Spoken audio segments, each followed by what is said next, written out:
माननीय सदस्य, आदरणीय सभापति महोदय,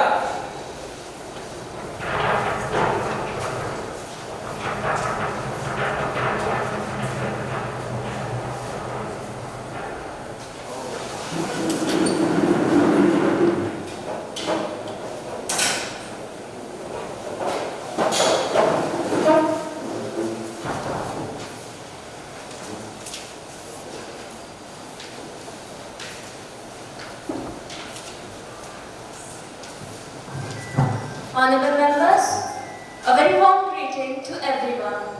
I welcome you all to the 2024 session of Youth Parliament, and I hope that this session will be a fruitful one as we sit here to deliberate the important matters concerning our nation and technology.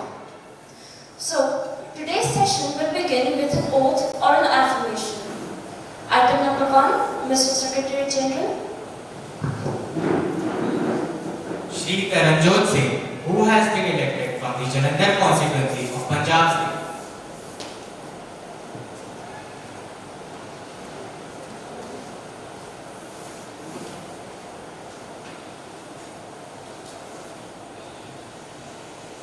मैं तरनजोत सिंह जो इस सदन का सदस्य चुना गया हाँ ईश्वर की सौख खाना कि इस कानून द्वारा स्थापित भारत के संविधान के प्रति सच्ची श्रद्धा और निष्ठा रखांगा, भारत की समर्था अखंडता को कायम रखांगा।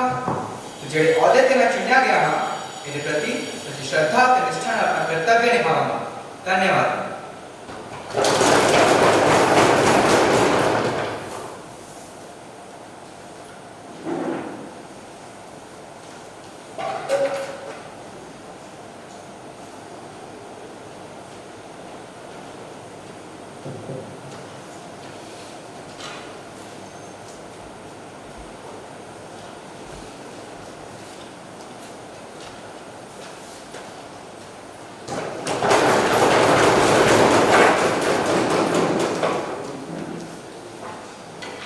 Dhanushri Mandal, who has been elected from the Krishnanagar constituency of West Bengal State.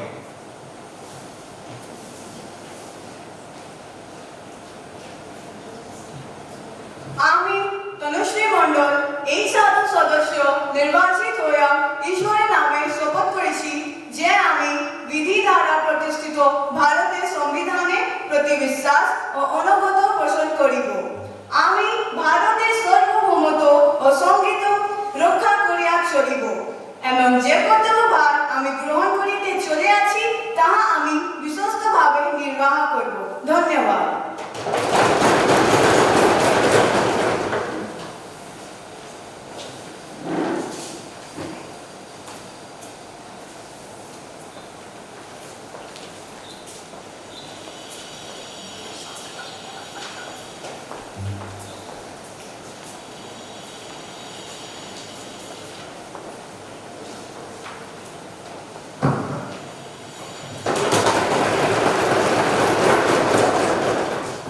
Honorable members, it's my distinct honor to present to you the address of Honorable President.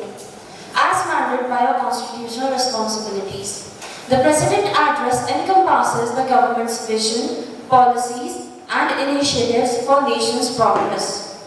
This address reflects the collective aspiration and endeavor of our diverse nation. Secretary General. The Honorable President address is now tabled in the House. Mr. Devashish Jha. Thank you, Honorable Speaker Madam and my dear colleagues. I stand here to participate on the Honorable President address. The Honorable President address speaks about the biggest pain of our country, the corruption and crony capitalism. The address says the government is of firm opinion that corruption is the biggest enemy of democracy and social justice. Therefore, there has been relentless fight against the corruption in the last few years. We have ensured that honest will be honored in our system.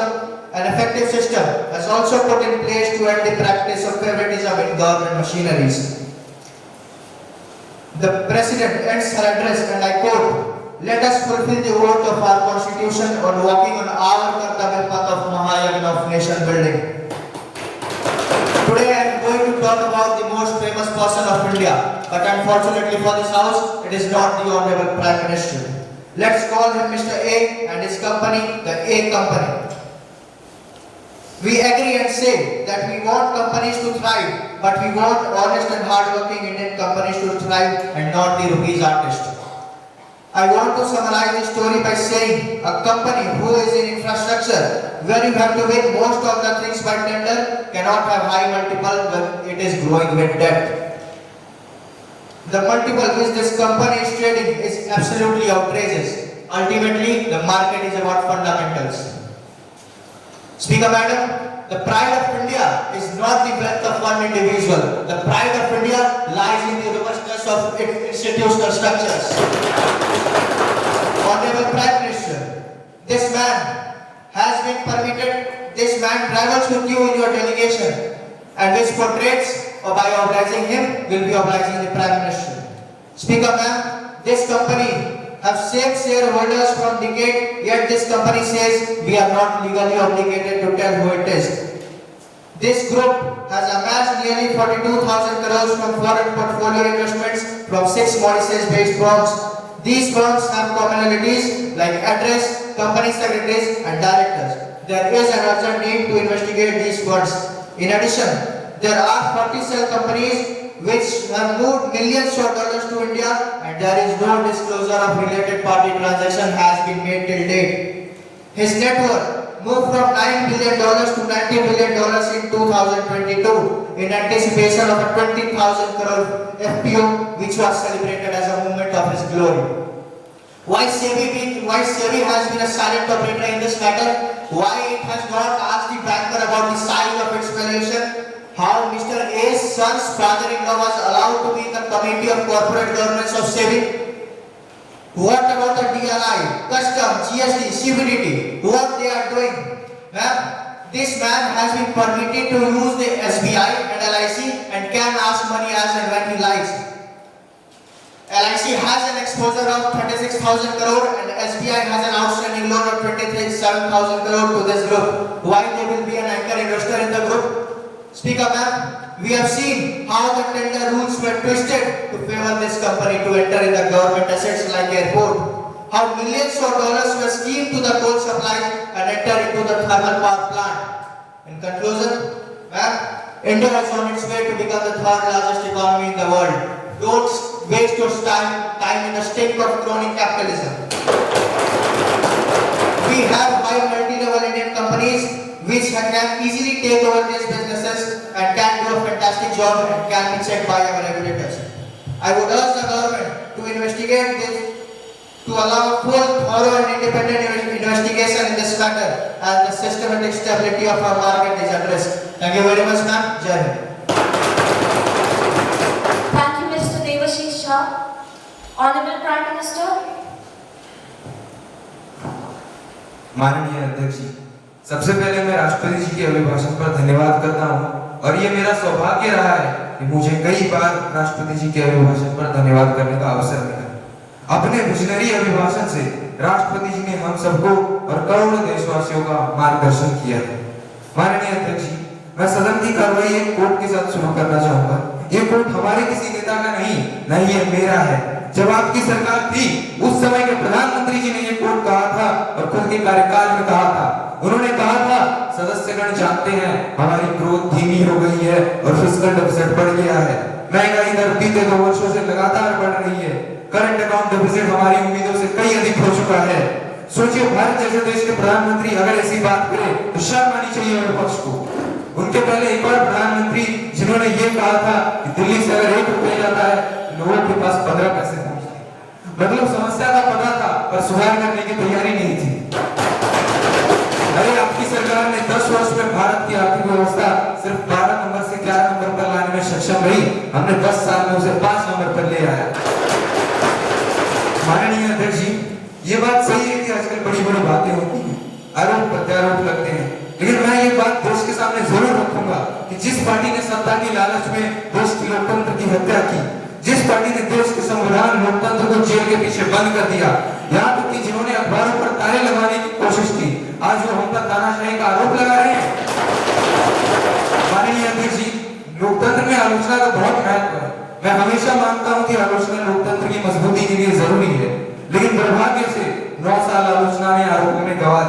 और हाल ये चुनाव हार जाओ तो EVM की आलोचना, चुनाव आयोग की आलोचना, कभी देश की आर्थिक प्रगति की चर्चा हो, विश्व के सारे संस्थान भारत का आर्थिक गौरव गान करे, उन संस्थानों की आलोचना। इस पर हमारे इलेक्शन कमिश्नर जी ने 2 लाइनें लिखी है, आपको सुनना चाहिए कि अधूरी हसरतों का इल्जाम हर बार हम पर लगाना ठीक नहीं। ये ईवीएम कह रही है कि अधूरी हसरतों का इल्जाम हर बार हम पर लगाना ठीक नहीं, वफा खुद से नहीं होती, खता ईवीएम की कहते हो।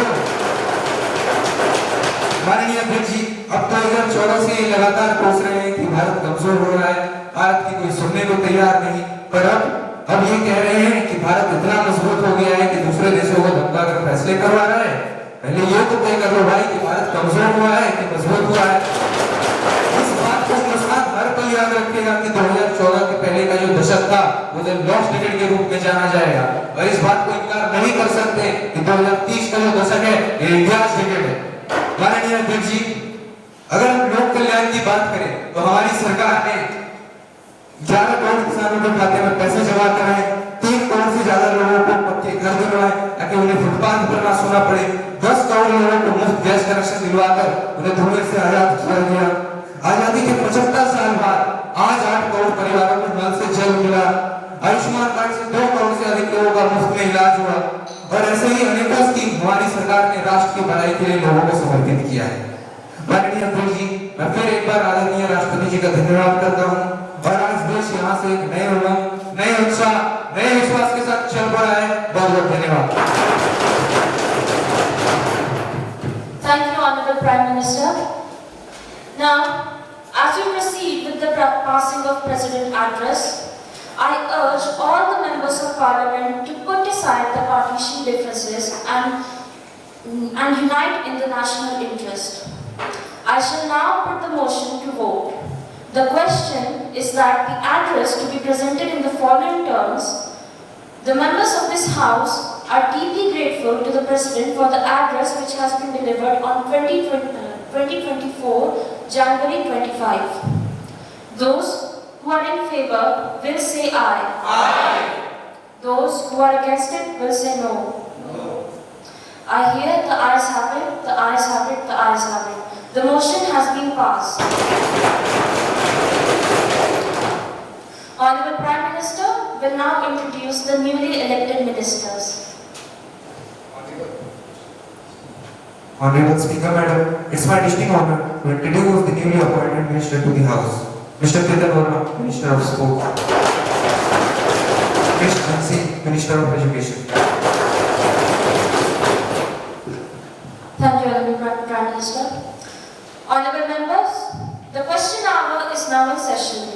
This is an essential part of our parliamentary proceedings, providing opportunities for the members to seek clarification from the government. Members are reminded to adhere to the time limit for the prescribed questions and responses. This ensures an effective exchange of information. Now, question number 101, Mr. Anshuman Sinha. Question 101.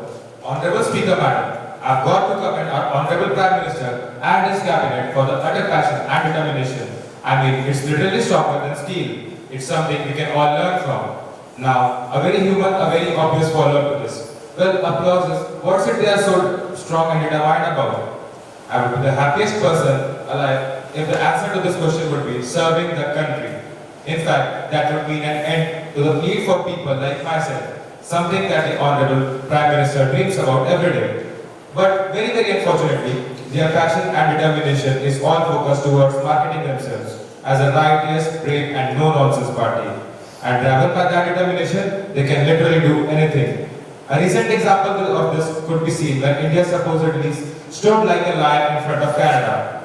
We are finally starting to take our own decisions and upholding them. Nothing could have been better, right? Wrong. Expelling officials from the Canadian High Commission and suspending visas for Canadian citizens may look good on the news. At this point, it's better to call them billboards for the Honorable Prime Minister's party. But these acts have huge socio-economic impacts that are very degrading for our nation, its people and its international relations. So, I would just like to ask our Honorable Prime Minister if this degradation is all worth marketing. Thank you. Thank you, Honorable Member. Honorable Honorable Minister, माननीय अध्यक्ष महोदया, माननीय सदस्य जी की बातों में भारी शब्द तो काफी थे, तो वजन बड़ा मालूम हुआ, लेकिन तुक की कमी मुझे काफी दिखी। माननीय सदस्य जी का ये कहना है कि हमने कनाडा के विषय में जो कुछ भी किया अपने प्रचार प्रसार हेतु ही किया, और इतने योग्य सज्जन के शब्द है तो चलो भाई मैंने भी मान ली। पर इससे पहले कि आप इस बात को मानो, मेरे पास हमारे माननीय सदस्य जी के विपरीत वाकई में कुछ तथ्य हैं।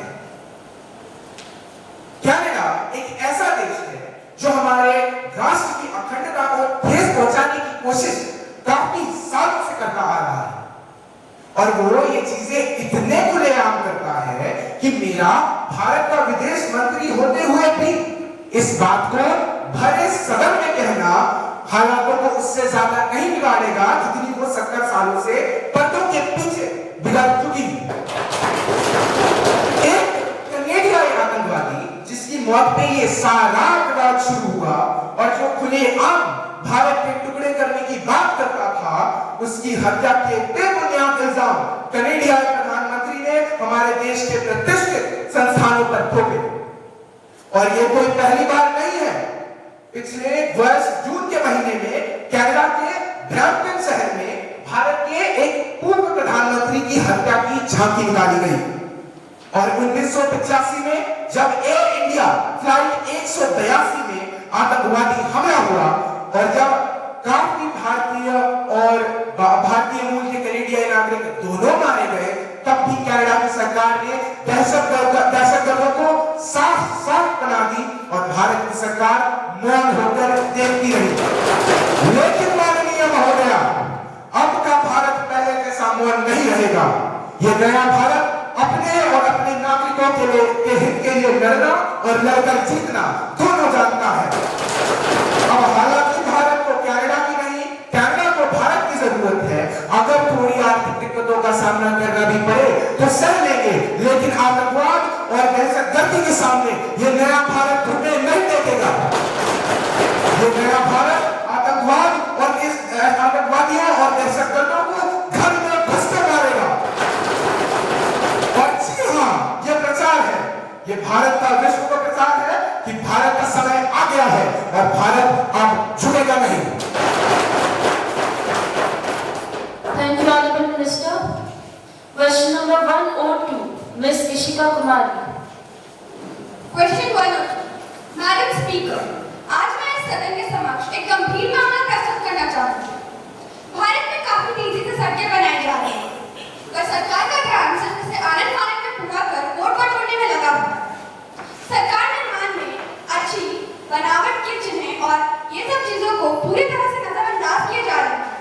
इसका नतीजा यह है कि सड़कों को खराब बनाकर इसके कारण साल 2020 में राष्ट्रीय राजमार्गों पर 47,984 लोगों ने अपनी जान गंवाई, जो कि बढ़कर 56,007 हो। अगर देखा जाए तो सरकार विकास के नाम पर सिर्फ नेट स्थल का निर्माण कार्य कर रही है, जो लाभदायक होने से ज्यादा जानलेवा साबित हो रहा है। Thank you, Honorable Member. Honorable Minister, please.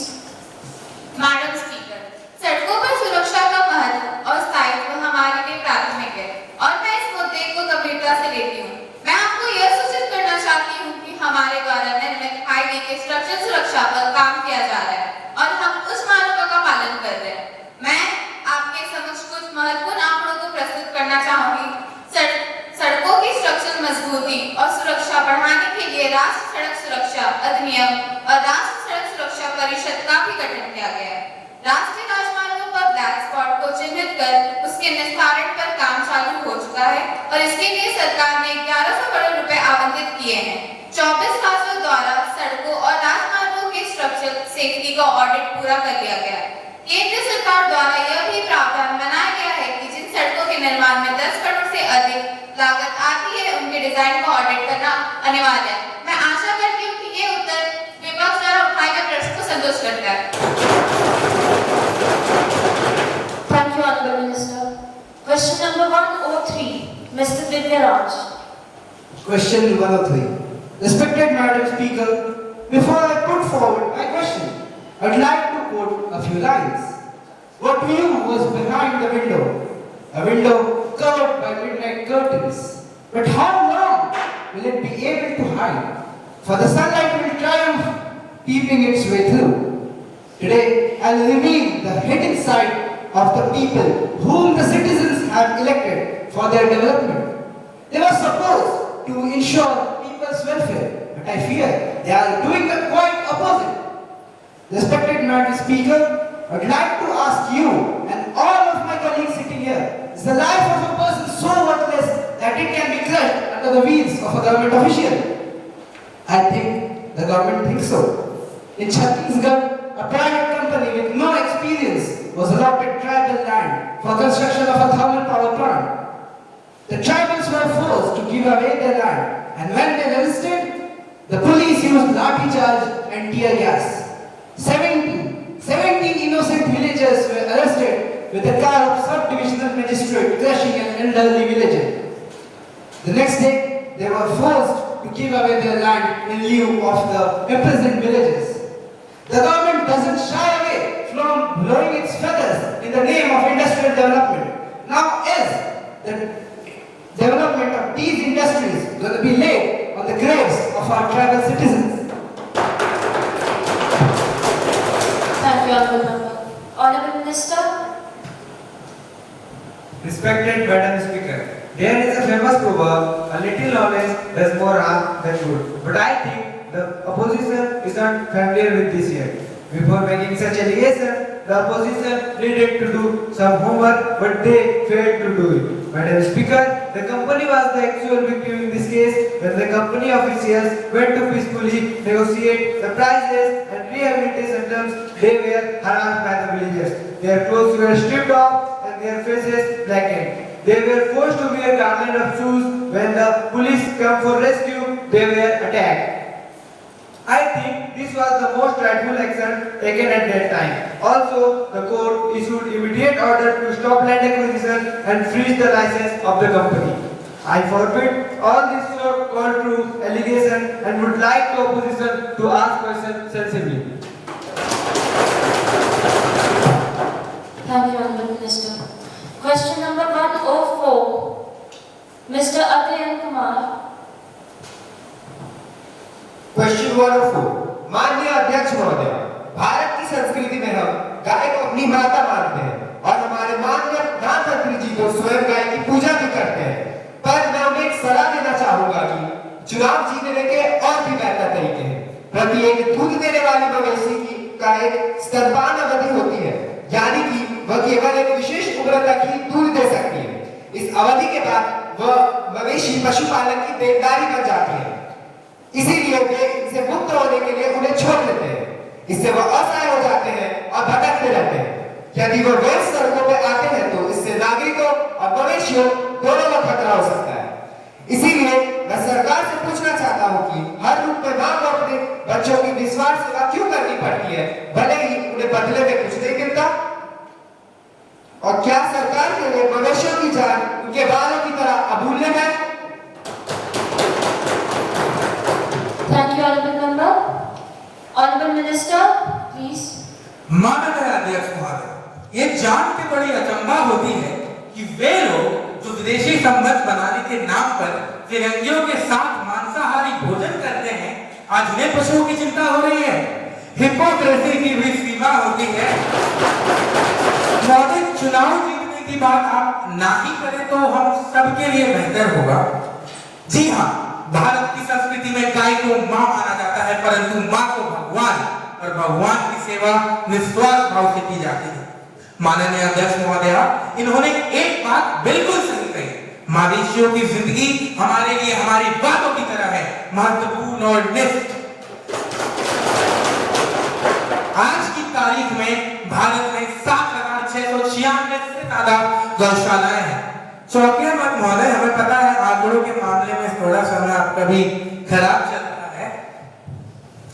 ऐसी कई सरकारी योजनाएं हैं जो स्तनपान अवधि के बाद भी मवेशियों की देखभाल को प्रोत्साहित करती हैं और आने वाली योजनाओं में हम स्तनपान अवधि के बाद पशुपालक और मवेशियों के लिए जरूरी सामान खरीदने का मुआवजा करते हैं। दूध के अलावा ऐसी कई चीजें हैं जो काम आ सकती है, इसलिए हम पशुपालक को बाजार उपलब्ध कराएंगे ताकि वो इन उपयोगी चीजों को बेच सके। इतना ही नहीं, Jharkhand bovine animal provision slaughter act 2005 के सेक्शन 5 के तहत गोदावरी पशुओं की खरीदी, बिक्री या अन्यथा निपटान पर प्रतिबंध है और ये हम पूरे देश में लागू कराने वाले हैं। ऐसी कई योजनाएं हैं जो जिनमें हम जानवरों के जीवन को बेहतर बनाएंगे, क्योंकि नए भारत में हर जीवन महत्वपूर्ण है। और महोदय, आपको ये जानकर विश्वास नहीं होगा, परंतु आपका भी जीवन महत्वपूर्ण है। As we conclude the question hour, I appreciate the active participation of the members. This practice is crucial for ensuring transparency and accountability in the democratic process. Honorable members, I have to make an important announcement on behalf of the members of the House, and I have a great pleasure in extending a warm and hearty welcome to the members of United Nations Security Council, Ms. Sumiti and Ms. Fiza. Secretary General, please report the message from the upper chamber of the Youth Parliament. Ma'am, I have to report the following message reported from the Secretary General of the Upper Chamber of the Youth Parliament is that the Camp Safety Bill, which was introduced by the government in 2019, and now it has been rectified and approved by and passed by the Upper Chamber during last session, is now being sent for President's approval. The question is the 128 Constitution Amendment Bill shall be tabled in the House. Those who are in favor will say aye. Aye. Those who are against will say no. No. I think the ayes have it. Honorable Law Minister. Honorable Deputy Speaker Madam and the respected members of the Parliament present here. It's my distinct honor that I rise today in this esteemed House to commemorate a historical moment in our parliamentary democracy, the passing of Women's Reservation Bill in the Lok Sabha. This landmark legislation represents a very significant step towards gender equality and political empowerment, reaffirming our commitment to inclusivity and diversity in governance. The Women's Reservation Bill that was tabled before the August House in the 128th Amendment Act of Clause 2nd and 3rd is a testament to our collective resolve to address the problem of under-representation of women in our political institutions. By reserving 1/3 of the total seat, that accounts for 33% of the total seats available in the Lok Sabha, we excel from the global average of 24.5% and tend to recognize the invaluable contribution of women to our democracy and also seek to provide them with a more equitable platform to participate in the decision-making processes. The passing of this bill not only ensures greater representation for women, but it also fosters an environment where their voices are heard and their concerns are genuinely addressed. It paves the way for a more inclusive and more pluralistic democracy where diverse perspectives enrich our legislative deliberations and policy-making endeavors. As we celebrate this historic achievement, let us all remember that the journey towards gender equality is an ongoing endeavor that requires the constant and collective resolve of all the stakeholders that are present here.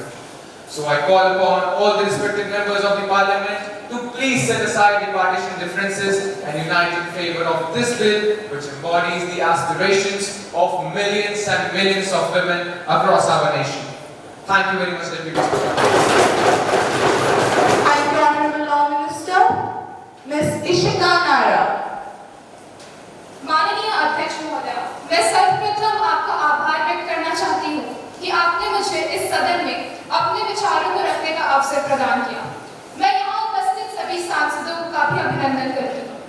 माननीय अध्यक्ष महोदय, घर तक ही सीमित नहीं, चलाने को तो वह देश भी चलाती है, नदी की तरह पत्थर को भी चीर कर रास्ता बनाती है। और यहाँ समझने वाली बात तो यह है कि स्त्रियों की पुरुषों से लड़ाई नहीं, उन उसूलों से है जो उस पर जबरदस्ती ही लागू किए जाते हैं। न चाहते हुए भी धुएं से भरी रसोई में खड़े रहने से लेकर रोशनी से जगमगाती हुई स्टेडियम तक भारत की स्त्री का सफर बहुत लंबा है। आज मैं अपने संगठन की तरफ से इस नारी शक्ति बंधन अधिनियम के समर्थन में खड़ी हूँ और ये कहना चाहती हूँ कि यह नारी शक्ति बंधन अधिनियम 33% सीटें लोकसभा एवं राज्य विधानसभाओं में महिलाओं के लिए सिर्फ आरक्षित ही नहीं करता, बल्कि उन्हें यह बताता है या विश्वास दिलाता है कि जो सपना उन्होंने आजादी एवं उससे भी पूर्व से देखा है वह अब सत्य होने चला है। स्त्री सरस्वती का स्वरूप है, स्त्री लक्ष्मी का स्वरूप है और बढ़ जाए जब अत्याचार, स्त्री काली दुर्गा का भी स्वरूप है। आज मैं इस संसद भवन से देश की तमाम करोड़ों महिलाओं को बधाई देना चाहती हूँ और यह कहना चाहती हूँ कि आज हमारे देश की बहनों, बेटियों एवं माओं का स्थान आरक्षित होने चला है। इसी के साथ मैं सभी का ध्यान अपने इस प्रश्न की ओर खींचना चाहती हूँ।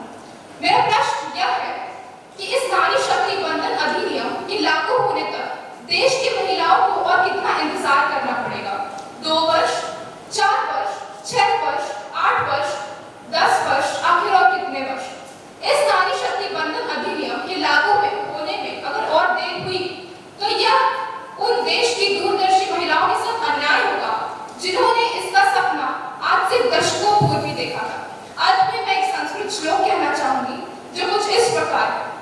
यत्र नार्यस्तु पूज्यन्ते रमन्ते तत्र देवताः, अर्थात जहाँ नारी की पूजा होती है, अर्चना होती है, जहाँ नारी को सम्मान मिलता है, वहाँ देवताओं का भी वास होता है। यह नारी शक्ति बंधन अधिनियम देश की महिलाओं को समर्पित है जो आज पुरुषों के साथ कंधे से कंधा मिलाकर चल रही है और इस देश की उन्नति में एक बड़ा योगदान दे रही है। इसी के साथ मैं अपनी वाणी को विराम देना चाहूंगी। धन्यवाद। Honorable Minister, मैं सदन के सर्वोच्च पद पर विराजित आदरणीय उप सभापति महोदया तथा इस सदन के सभी सदस्यों को अपना आभार प्रस्तुत करती हूँ। उप सभापति महोदया, हम सब जानते हैं कि हमारे भारत देश में कई ग्रंथ और पुस्तक मौजूद हैं जिनके श्लोक के द्वारा हमारे ऋषि मुनि, हमारे पूर्वज हमें सही जीवन जीने का मार्गदर्शन करते हैं। इन्हीं में से एक सर्व पूज्य ग्रंथ में बहुत ही खूबसूरत श्लोक का वर्णन किया गया है जो मैं सदन को सुनाना चाहूंगी। या देवी सर्वभूतेषु शक्ति रूपेण संस्थिता नमस्तस्यै नमस्तस्यै नमस्तस्यै नमो नमः। अर्थात इस ब्रह्मांड के सभी देवतागण, इस ब्रह्मांड के सभी शक्तियां मिलकर किसी शक्ति को पूजते हैं और चाहते हैं कि वे उन सभी में विराजे, और वह शक्ति और कोई नहीं बल्कि नारी शक्ति जो ब्रह्मांड के सभी शक्तियों में से सर्वोपरि है। ये वही शक्ति है जिन्हें हम 9 दिनों तक नवरात्र के रूप में पूजते हैं। ये वही शक्ति है जो जब भी किसी भी नवनिर्मित घर का गृह प्रवेश कराया जाता है तो उस परिवार की महिला का गृह प्रवेश कराया जाता है, क्योंकि यह महिला वह लक्ष्मी होती है जो सामान्य ईंटों से बने भवन एक घर का स्वरूप देती है। यह वह लक्ष्मी होती है जो हमारे देश को अखंड भारत का स्वरूप देती है। और यदि मैं संविधान की दृष्टि से देखूं तो मेरा ये कहना उचित होगा कि भारत की इस लक्ष्मी ने संविधान में अपना स्वरूप नारी शक्ति बंधन अधिनियम के रूप में ले लिया। मैं सदन को बताना चाहूंगी कि हमारे देश की महिलाओं के द्वारा ये आरक्षण की लड़ाई आज की लड़ाई नहीं, बल्कि ये तो आजादी के पूर्व से लड़ी जा रही लड़ाई है, जिसके अंग हम 1931 में भारतीय राष्ट्रीय आंदोलन में भी ढूंढ सकते हैं, जब भारत देश के 3 प्रमुख नेताओं ने मिलकर ब्रिटिश सरकार को आरक्षण प्रदान करने के लिए पत्र लिखे, जिनमें मुख्य रूप से नेत्री बेगम शाह और सरोजिनी नायडू का नाम आज भी मौजूद है। उसके बाद 1988 में भी national perspective plan for women ने अपने 7वें चैप्टर में सरकार से मांग की थी कि हमारे देश की महिलाओं को पंचायत स्तर से लेकर सदन स्तर तक आरक्षण प्रदान किया जाए, किंतु तब भी 73 और 74 के संवैधानिक संशोधन के तहत हम हमारे देश की महिलाओं को पंचायती स्तर तक ही आरक्षण प्रदान कर पाए। किंतु आज इस अधिनियम के तौर पर हम उन्हें सदन के स्तर पर भी आरक्षण प्रदान कर रहे हैं, और ये मेरा कहना आज निश्चय पूर्वक उचित है कि नारी शक्ति बंधन अधिनियम के रूप में हम हमारी महिलाओं को आगे बढ़ने की गारंटी देते हैं, हम उनके सपनों को पूरे करने की गारंटी देते हैं। ये अधिनियम उनके सामर्थ्य का सम्मान है और ये अधिनियम हमारे देश के विकसित होने का महिलाएं बड़ी संख्या में नेतृत्व करने के लिए आगे आएगी तो निश्चित तौर पर हमारा देश आगे होगा और इसे आगे बढ़ने से कोई नहीं रोक सकता। इसी के साथ मैं अपनी वाणी को विराम देना चाहूंगी। आपका बहुत बहुत Thank you, Honorable Minister. Honorable members, motion that the bill be passed, the House will go for the division.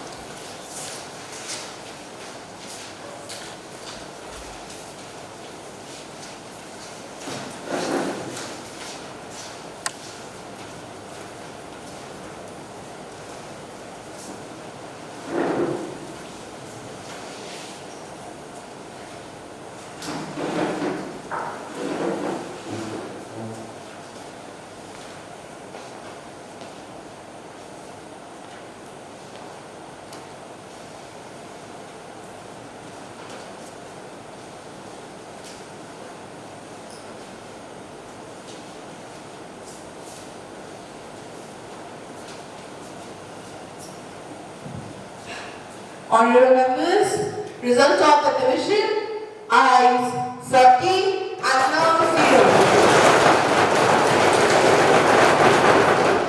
Honorable members, the motion is hereby adopted by the majority of total members of the House present and voting. The bill is passed by not less than 2/3 votes as per the Constitution required majority. Honorable members, the House will go for a half-an-hour discussion on the topics raised by the members of the House. Mr. Karman Singh Sodhi. Bharat जिसके नाम का मतलब ही एक प्रकाश या ज्ञान की खोज है और एक कृषि प्रधान देश होने की वजह से यहाँ का सबसे महत्वपूर्ण राज्य है पंजाब। सिखों के पहले गुरु नानक देव जी ने भी यहाँ के सिखों को यह बताया था कि अपने हाथों से खेत में काम और मेहनत करके आप इस धरती में सोना भी उगा सकते हैं। मैडम स्पीकर, पंजाब के किसान अपने हकों की लड़ाई लड़ने के लिए सक्षम है। एमएसपी यहाँ के किसानों के लिए बहुत ही महत्वपूर्ण चीज है और मेरे विचारों के अनुसार तो एमएसपी एक बीमा की तरह काम करता है जो मुसीबत के वक्त सुरक्षा कवच बनकर किसानों के घर बनने से बचाता है। किसानों को अपनी फसल एवं मेहनत की सही कीमत की गारंटी है एमएसपी। किसान दिल्ली की सीमाओं पर है और 200 से ज्यादा किसानों की जान भी जा चुकी है। क्या हमारे प्रधानमंत्री जी इतने भी सक्षम नहीं है कि वह उनसे एक बार बात कर ले और अपने विचार प्रस्तुत करें? ये अहंकार क्यों? आपके पास बहुमत है और आप अपने बहुमत को कुचलने की कोशिश क्यों कर रहे हैं? इस तरह किसानों का अपमान करके किसानों के खिलाफ युद्ध छेड़ने की गलती मत करिए माननीय महोदय। Speaker madam, the farmer organization have 3 to 4 main demands. Their biggest demand is that the Swaminathan formula to be implemented. क्या हमारे प्रधानमंत्री जी के हाथ इतने बड़े हैं कि वह किसानों की इन मांगों पर अपने विचार तक स्पष्ट नहीं कर पा रहे? मैडम स्पीकर, मैं इस सभा को यह बताना चाहूंगा कि एमएसपी इज नॉट द मित्रों सेलिंग प्राइस। गौर से सुनिएगा, एमएसपी इज नॉट द मित्रों selling price, it is the minimum support price. There are several farmer unions and they have different issues. अगर यह सरकार दिल्ली की ओर आते हुए इन किसानों के लिए कोई समस्या पैदा करती है तो हम उनसे दूर नहीं है, हमारी पार्टी उनके समर्थन में है। Speaker Madam, this dictatorial government is hell bent on curbing the voice of farmers. मैं इस सभा को यह याद दिलाना चाहूंगा कि कुछ साल पहले हमारे देश के किसानों को हमारे प्रधानमंत्री द्वारा एगिटेटर्स और पैरासाइट्स बुलाया गया। In the past 10 years, the government has broken 3 major promises made to the farmers of the country. Number 1, farmers' income to be doubled by 2022, जो कि दुगनी तो क्या आधा गुना बढ़ने का भी नाम नहीं ले रहे। Secondly, according to Swaminathan report, implementation of C2 plus 50% MSP, and third, the legal status of MSP. Madam Speaker, जब किसानों की आए तो उनकी आत्महत्या का विषय हम कैसे भूल सकते हैं? किसान को उसके फसल की उचित कीमत ना मिलना, उसकी फसल खराब हो जाना, ना चाहते हुए भी टूट जाना, और जब वह उसका नहीं चुका पाता है तो उसका एकमात्र निर्णय क्या होता है? आत्महत्या। एनसीआरबी के अकॉर्डिंग 2022 में इंडिया ने 11,290 सुसाइड देखे फार्मिंग सेक्टर में, which is a 3.75% rise from the 10,885 suicide reported in 2021. Madam speaker, हमने नेचुरल फार्मिंग का खूब सुना था, पर यह फ्रेंडशिप फार्मिंग पहली बार सुन रहे हैं। इसका क्या मतलब है? इसका यही मतलब है कि सरकार को किसानों का साथ देना चाहिए, उन्हें एमएसपी दिलाकर, पर ये तो अपना सत्ता का फायदा उठाते हुए अपने मित्र का साथ दे रहे हैं, उन्हें सरकारी मेहराज दिलाकर। मैडम स्पीकर, 60 के दशक में नारा दिया गया था, जय जवान जय किसान, और आज तो मैं जवानों की बात नहीं करूं तो बेहतर होगा, किसानों का तो आपकी सरकार ने पहले ही कर दिया। Now the time came to raise the voice of 62 crore farmers. Our party provide full support to the farmers movement. ना ही हम करेंगे और ना ही हम झुकेंगे। Madam Speaker, I would like to tell the state government as well as central government that peaceful protest is everyone's right. Putting a blockade in the path of anyone who wants to hold a peaceful protest is not a healthy democratic process. मैं प्रधानमंत्री जी को यह कहना चाहूंगा कि जो कोई भी शांतिपूर्वक विरोध प्रदर्शन करना चाहता है, उसके रास्ते में रुकावट डालना भी एक तानाशाह सरकार चलाने जैसा ही है। मैं माननीय प्रधानमंत्री महोदय को निवेदन करता हूं कि कृपया इस कठिन परिस्थिति में अपने अहंकार एक को रखकर किसानों की समस्या हल करने पर ध्यान दें। मैडम स्पीकर, बस यही कुछ महत्वपूर्ण विचारों और बातों के साथ मैं अपनी वाणी को विराम देता हूं। मिस्टर राणा तिर्की।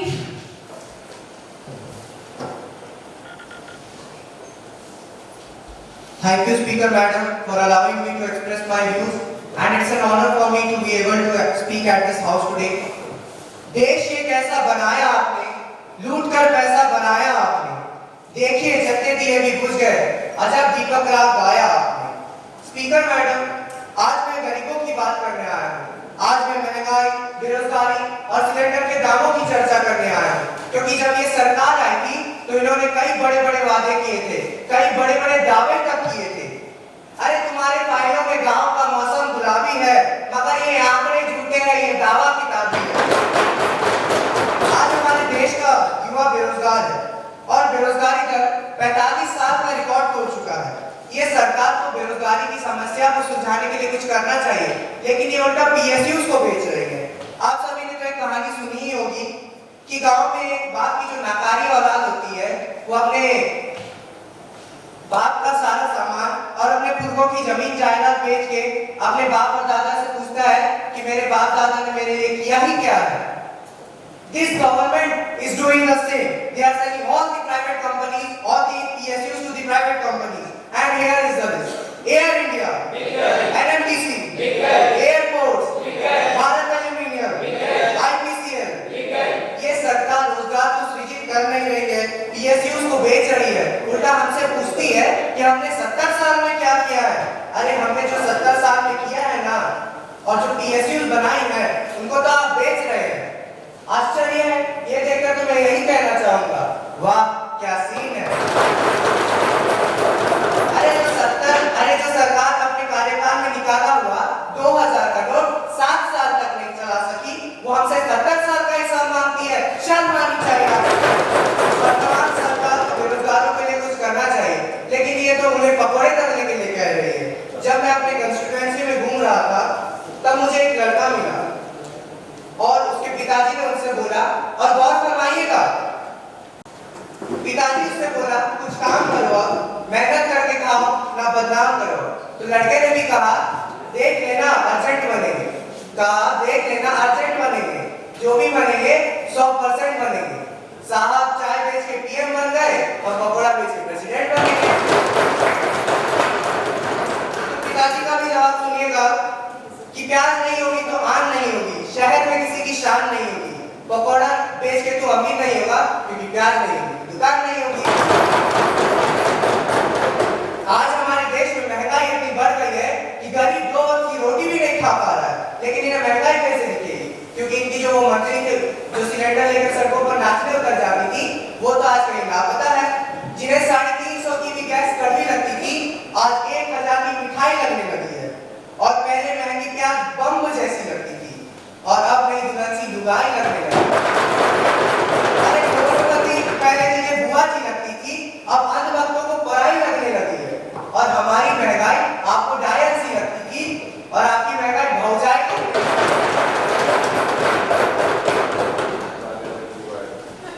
हमने सोचा था कि ये सरकार से महंगाई तो संभाल नहीं रही है, कम से कम गिरता हुआ रुपया तो संभाल ले, लेकिन ये लोग तो उसमें भी विफल है।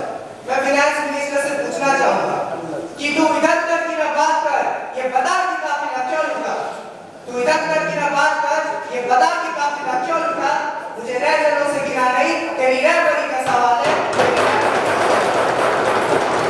Speaker madam I want to ask our honorable finance minister about 2 crore jobs they promised what happened to those jobs they promised that they would reduce inflation अरे ये फिल्में टैक्स फ्री करने वाले लोग कफन तक पर जीएसटी लगाते हैं और ये की बात कर रहे हैं ये सरकार सिर्फ झूठ की सरकार है स्पीकर मैडम मैं कुछ पंक्तियों के साथ अपनी वाणी को विराम दूंगा जो अंग्रेज ना कर सकी वो ये सरकार कर देगी तो जरा सा कमीशन दे दो ये सारा देश नीलाम कर देगा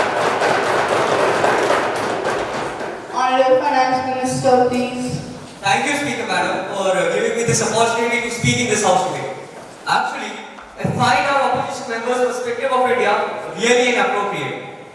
दरअसल ये अपने बयानों से हमारी सरकार पर बेरोजगारी, भ्रष्टाचार, महंगाई और अन्य जो भी मुद्दे जिन पे इनकी सरकार ने कभी सुधार नहीं किया, उन सब पर हमें नाकामयाब कराना चाहते हैं। क्या कह रहे थे आप? हम 2000 की नोट 7 साल भी ना चला सके। जरूर अगर आपसे हमारी नाकामी समझते हो तो, परंतु ये बात मैं आपको याद दिलाना चाहता हूँ कि इसी नाकाम नोटबंदी ने ही आज काले धन को अपने देश के अर्थव्यवस्था से मिटाया है। इसी लापरवाही ने आज देश के सामने काले नोटों को सामने रख दिया। तो देख लिया आपने लापरवाही का नतीजा। और यही 17 सालों का हिसाब देश भरा क्यों ना मांगे, मैं खुद की तारीफ तो नहीं करूंगा, परंतु यह बात इस सांसद में किसी से छुपी नहीं है कि जो जीडीपी का अनुमान साल 2016-17 के लिए लगाया गया था, हमारी सरकार ने उस अनुमान को पीछे छोड़कर 8.2% का जीडीपी ग्रोथ रेट को मुमकिन करके दिखाया है। ऑनरेबल स्पीकर मैडम, हमारे माननीय सांसद अपना कार्यकाल के हिसाब देने से कतराते होंगे, परंतु हम नहीं। During 2004-2014, India's average inflation was at 8.2%, which then surged to double digits during 2010, 11, and 13. If we talk about today, we are consistently maintaining the inflation rate below 6%. The momentum at which India's economy is progressing will not be weakened. ये हमारा वादा है और हमारे वादों पर पूरे देश को भरोसा है। और अपनी असफलता छुपाने के लिए दूसरों की सफलता के आगे आ नहीं जोड़े जाते। स्पीकर मैडम, मैं आपके सामने बेरोजगारी के कुछ आंकड़े प्रस्तुत करना चाहूंगा। साल 2009 8.4%, साल 2010 8.3%। अब जरा गौर फरमाइएगा, साल 2016 6.1%, साल 2018 6.5% और अभी जनवरी 2024 6.8%। अब आप तो मानते ही हैं कि आंकड़े झूठे नहीं होते। 2020 के कोरोना महामारी के दौरान अनगिनत लोगों को अपनी नौकरियां से हाथ धोना पड़ा। इस बात को ध्यान में रखकर हमारे माननीय प्रधानमंत्री ने आत्मनिर्भर भारत रोजगार योजना की शुरुआत की थी, जिससे 2022 तक में 55 लाख कर्मचारियों ने लाभ पाया है। इसमें से 6 लाख वैसे कर्मचारी भी हैं जो 2020 की महामारी में अपनी नौकरियां खो दिए थे। अब वे ईपीएफ मेंबर्स बन के पैसे कमा रहे हैं। तो अपने कंस्टिट्यूएंसी वाले लड़के से कहिएगा कि हमारे कंस्टिट्यूएंसी में पकौड़े देने की जरूरत नहीं है, नौकरियां सरकार देगी या हमारी करेगी। अब बात तो काफी अच्छी बना लेते हैं, पर आंकड़ों के मामले में हमेशा ही चूक जाते हैं। साल 2004 से 2014 के बीच यूएसडी आईएनआर इंडेक्स में 33% की वृद्धि देखने को मिली थी, परंतु यही 2014 से 2024 के बीच घटकर 26% हो गई। मतलब कि हमने बढ़ते रुपए डिवैल्यूएशन रेट को कोरोना महामारी के बावजूद कम किया है। जब पाकिस्तान जैसे देशों का दिवाला निकलने को आया है, वहां हम अपने रुपए की मजबूती की ओर बढ़ रहे हैं। काम तो हो रहा है साहब, उससे देखकर देखा किया जाता है। Now, answering the PSU accusation, during 2004-2014, the index increased by 58%. Fine. During 2014 to 2024, the index increased by 240%. SBI's NPA, non-performing assets, was 4.9% in 2013, but the percentage has declined to 2.4% in 2023, just in 10 years. ना अपने झूठे हैं और ना ही दावे किताबी। Speaker madam, मैं भी अपनी कुछ पंक्तियों के साथ अपनी वाणी को विराम दूंगा कि नीलाम कर देने के बाद अब ना ही करे तो अच्छा होगा। आपकी सरकार स्कैम्स और स्कैंडल्स के बिना कुछ कच्चा सा होगा। अरे मां गंगा की सफाई तो मात्र एक बहाना है, असली स्वच्छता अभियान आपके लगाए गए कलंकों को मिटाना है, कलंकों को मिटाना है। धन्यवाद।